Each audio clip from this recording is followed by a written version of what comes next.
school leaders. I am Ponsier Machumi, Assistant Lecturer at University of Rwanda, College of Education, and a trainer of the Continuous Professional Development Diploma Program in Effective School Leadership. I hope that you enjoyed content learned in Unit 5 about physical resources management. Today, we are going to continue with Unit 6 of Module 3, which is knowledge management and time management. Note that knowledge and time are two major non-physical resources of a school, and good time management will assist you greatly with each of the 5 standards of effective school leadership.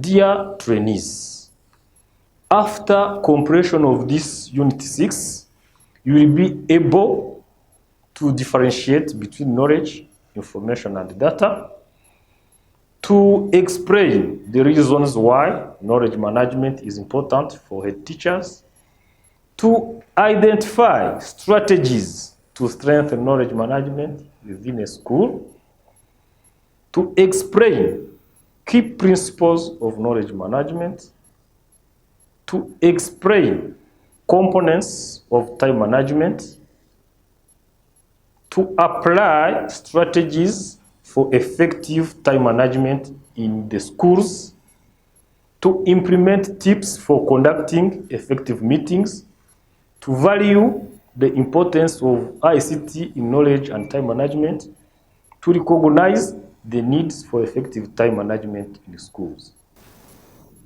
Let's start with section 1, that is knowledge management. Knowledge is defined as information made useful to make decisions. The process of efficiently handling data and information in a school so that knowledge is generated, shared, and used is called knowledge management. Having this in mind, we can ask ourselves, why knowledge management in a school setting? The following are the reasons. The main reason for good knowledge management is to avoid jumping to conclusions about the actions to take. Knowledge management is crucial in the development of the SIP. It helps to identify the root causes of a problem so that appropriate actions can be taken. Other reasons for knowledge management are to make the transition easier when staff leave the school, to enhance collaboration among staff, to document good practices and lessons learned, and to facilitate the sharing of information among schools and with the sector and district. Note that knowledge management essentially means that knowledge is created, stored, made accessible, and used in a school to improve teaching and learning, and is regularly updated. It is created by collecting and analyzing data.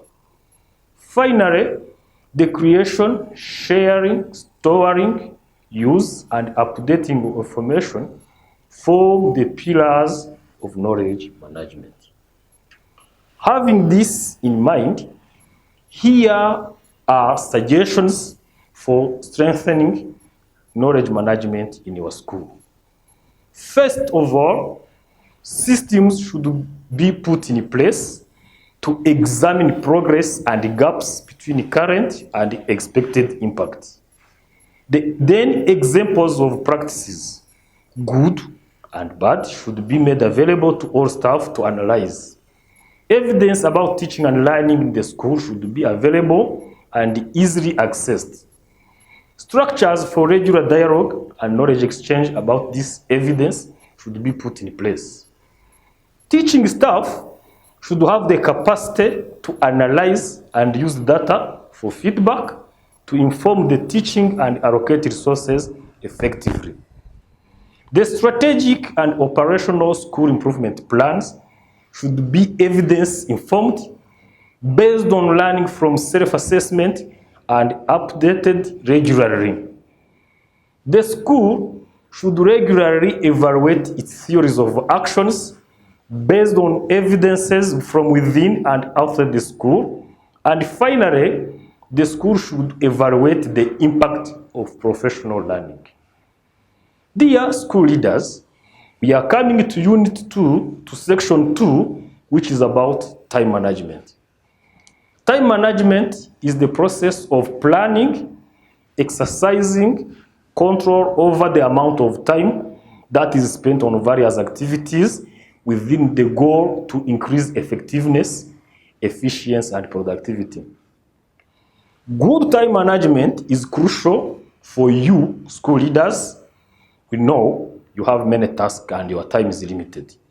Moreover, it has been shown that poor time management results in stress and poor decision making. In this section, we give you some advices on how to improve your time management.